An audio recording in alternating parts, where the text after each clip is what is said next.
Hi, boys and girls.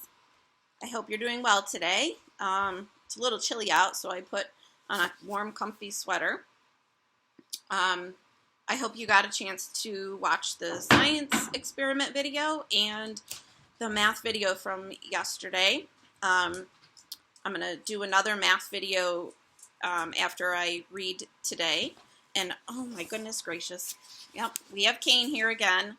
He has become obsessed with being in the videos. He thinks he's like a dog superstar or something.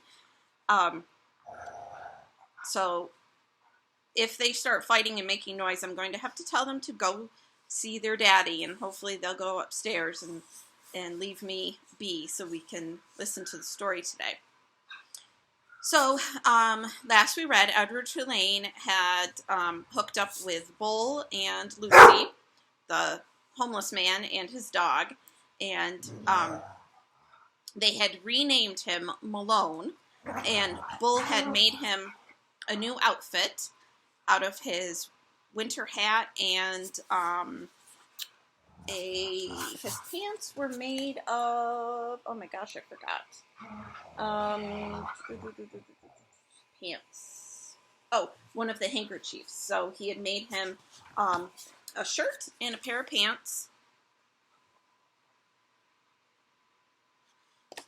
Bull said that he didn't belong in that princess dress, and plus the princess dress was getting kind of dirty and had holes in it. So today we are going to learn a little bit about life with Bull and Lucy, and this chapter 14 it's not going to end very happily, and then we will move on to chapter 15, because I hate to leave you today with a sad ending, so we will go ahead and read chapter 15 also. All right, so at first, the others thought that Edward was a great good joke. "A rabbit," the hobos said, laughing. "Let's chop him up and put him in the stew pot." Or when Bull sat with Edward carefully balanced on his knee, one of them would call out, "Got yourself a little dolly, Bull." Edward, of course, felt a surge of anger at being referred to as a dolly. But Bull never got angry. He simply sat with Edward on his knee and said nothing. Soon, the men became accustomed to Edward, and word of his existence spread. So it was that when Bull and Lucy stepped up to a campfire in another town, another state, another place entirely, the men knew Edward and were glad to see him.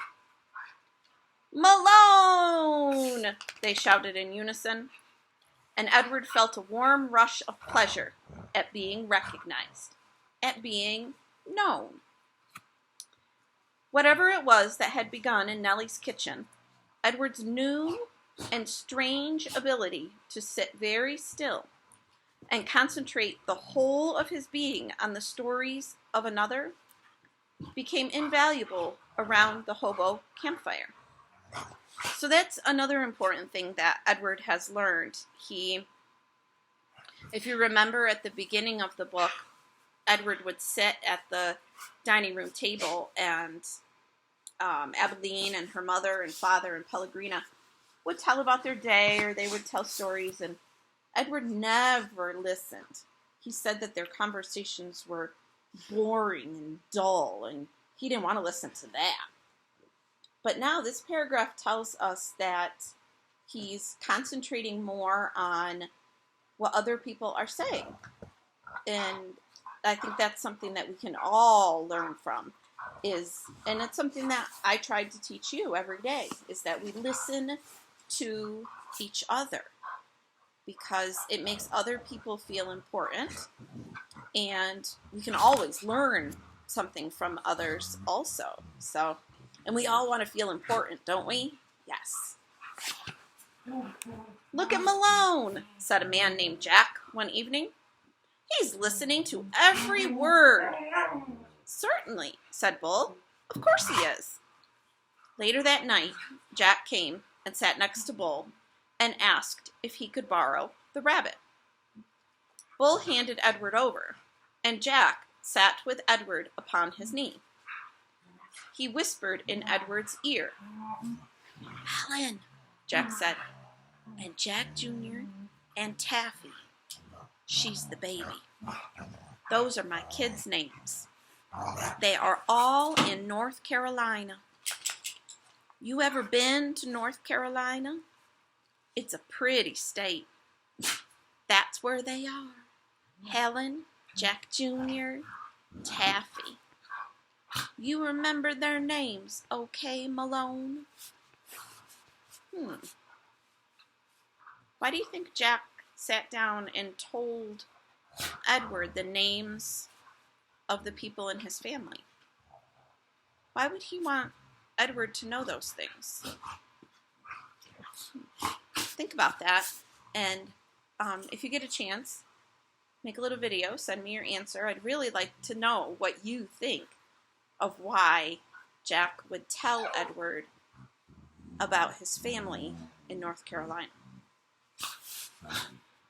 After this, wherever Bull and Lucy and Edward went, somebody would take Edward aside and whisper the names of his children in Edward's ear.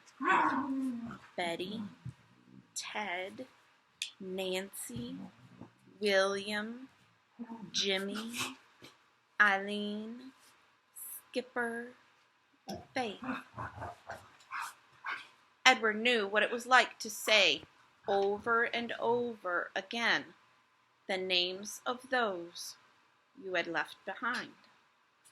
He knew what it was like to miss someone. So he listened, and in his listening, his heart opened wide, and then wider still. If you remember that word that we had learned earlier in the year that begins with an E, and that word means that you can feel how others are feeling, and you understand how others feel. That's exactly what Edward is doing here. He's understanding that these homeless men miss their family. And when his heart opens wide, he understands that the men love their family. The rabbit stayed lost with Lucy and Bull for a long time. Almost 7 years passed, and in that time, Edward became an excellent hobo, happy to be on the road, restless when he was still. The sound of the wheels on the train tracks became music that soothed him. He could have ridden the rails forever, but one night, in a railroad yard in Memphis, as Bull and Lucy slept in an empty freight car and Edward kept watch, trouble arrived. A man entered the freight car and shone a flashlight in Bull's face, and then kicked him awake. Now remember, a freight car is on a train, so they're all sleeping on a train. "You bum," he said. "You dirty bum. I'm sick of you guys sleeping everywhere. This ain't no motel." Bull sat up slowly. Lucy started to bark. "Be quiet," said the man. He delivered a swift kick to Lucy's side that made her yelp in surprise. Ugh, that makes me so mad. All his life, Edward had known what he was. A rabbit made of china. A rabbit with bendable arms and legs and ears. He was bendable, though, only if he was in the hands of another. He could not move himself. And he had never regretted this more deeply than he did that night when he and Bull and Lucy were discovered in the empty rail car. All right, boys. Boys, go up and see Daddy. Go see Daddy.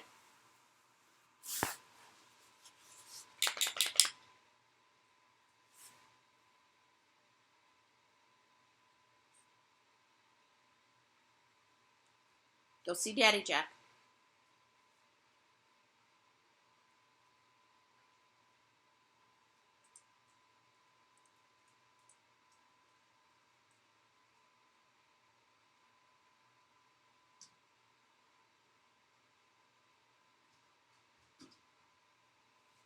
And they did. I wish my Calvin, Kira, and Annika would listen that good. They went right upstairs. Okay, so Edward was wanting to have bendable arms and legs on his own. He wanted to be able to move on his own.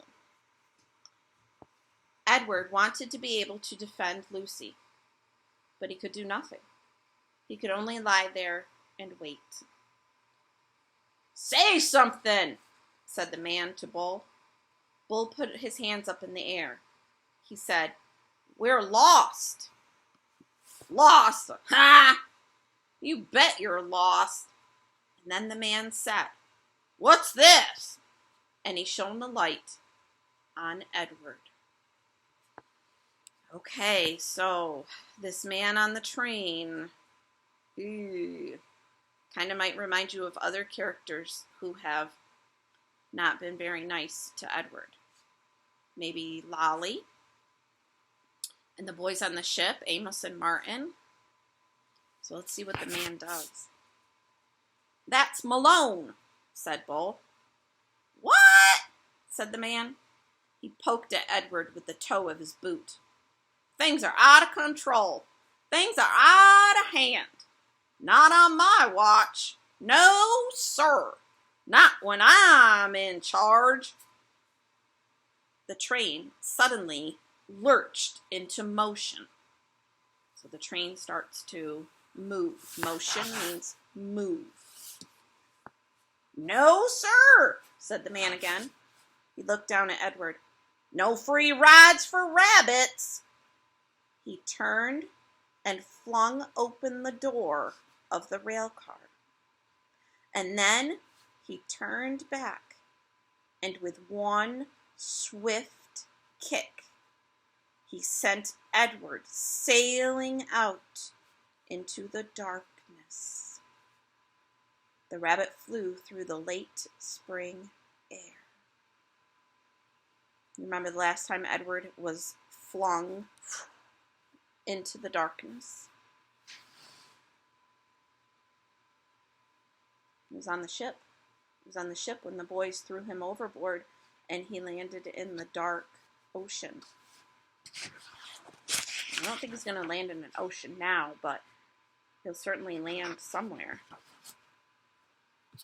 From far behind him, he heard Lucy's anguished howl. "Ow! Ow!" she cried.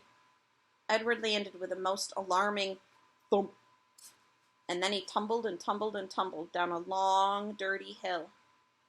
When he finally stopped moving, he was on his back, staring up at the night sky. The world was silent. He could not hear Lucy. He could not hear the train. Does anybody know why it's good that he landed on his back? Think about it. Remember, it was nighttime because it was dark out. Why is it good that Edward is on his back? Yes, so he can see the stars. Remember how important the stars are for him? Edward looked up at the stars. He started to say the names of the constellations, but then he stopped. "Bull," his heart said. "Lucy." How many times, Edward wondered, would he have to leave without getting the chance to say goodbye? A lone cricket started up a song. Edward listened. Something deep inside him ached. He wished that he could cry. Has your heart ever felt like it was crying, but you actually didn't have tears? I know mine has, especially these last few weeks. My heart cries because I'm not at school with you, and I can't see you. I can't talk to you. Yeah, it's hard. Very hard. So, Edward, though, man, he's really learning how to love.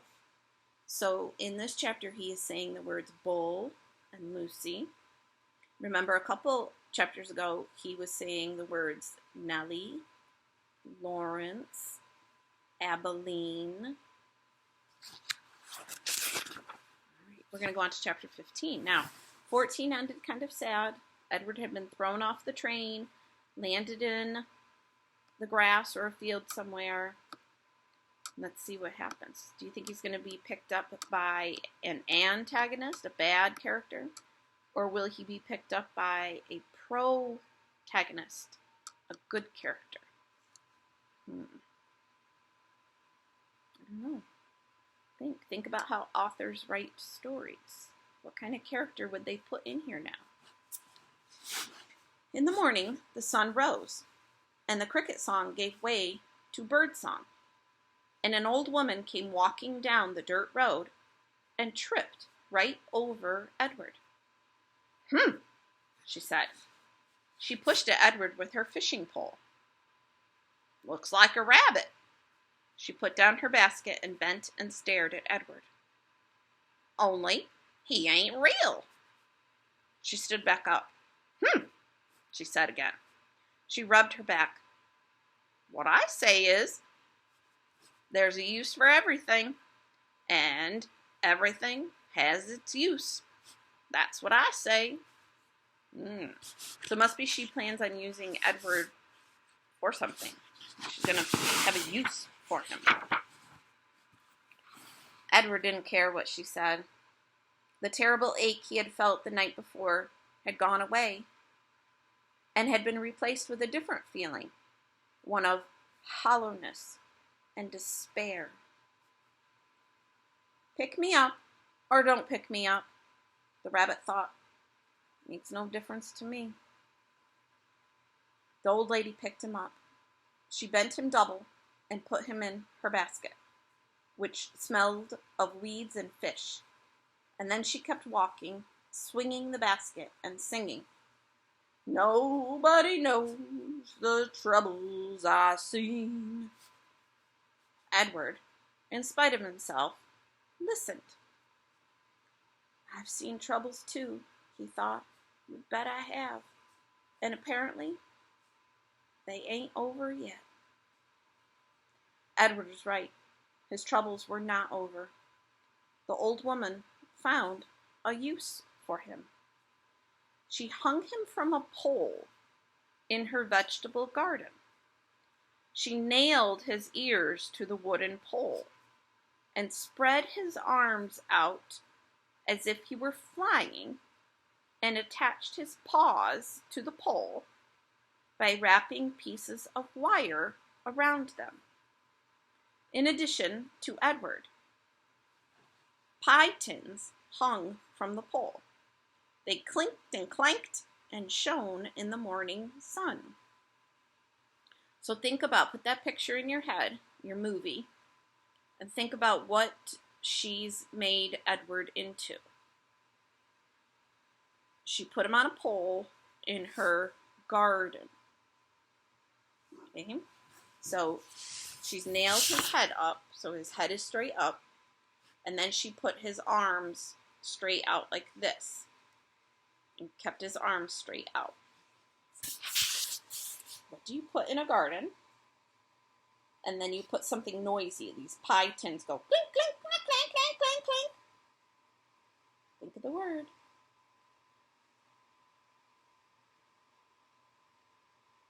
If you said scarecrow, you are right. Ain't doubt in my mind that you can't scare them off, the old lady said. Scare who off? Edward wondered. Birds, he soon discovered. Crows. They came flying at him, cawing and screeching, wheeling over his head, diving at his ears. Go on, Clyde, said the woman. She clapped her hands. You got to act ferocious. Clyde. Edward felt a weariness so intense wash over him that he thought he might actually be able to sigh out loud. Would the world never tire of calling him by the wrong name? So he's been Susanna, he has been Malone, and now he is Clyde. The old woman clapped her hands again. Get to work, Clyde, she said. Scare them birds off. And then she walked away from him, out of the garden and toward her small house. The birds were insistent. They flew around his head. They tugged at the loose threads in his sweater. One large crow in particular would not leave the rabbit alone. He perched on the pole and screamed a dark message in Edward's left ear. Caw, caw, caw, without ceasing. As the sun rose higher and shone meaner and brighter, Edward became somewhat dazed. He mistook the large crow for... Who does he think this crow is? He thinks it might not just be a regular crow. He thinks it's Pellegrina. Go ahead, he thought. Turn me into a warthog if you want. I don't care. I'm done with caring. Caw, caw, said the Pellegrina crow. Finally, the sun set and the birds flew away. Edward hung by his ears and looked up at the night sky. He saw the stars, but for the first time in his life, he looked at them and felt no comfort. Instead, he felt mocked or made fun of. So here's a picture. There's Edward as a scarecrow. And those pie tins are what make noise. The noise is supposed to scare off the birds. I don't think they really work, though.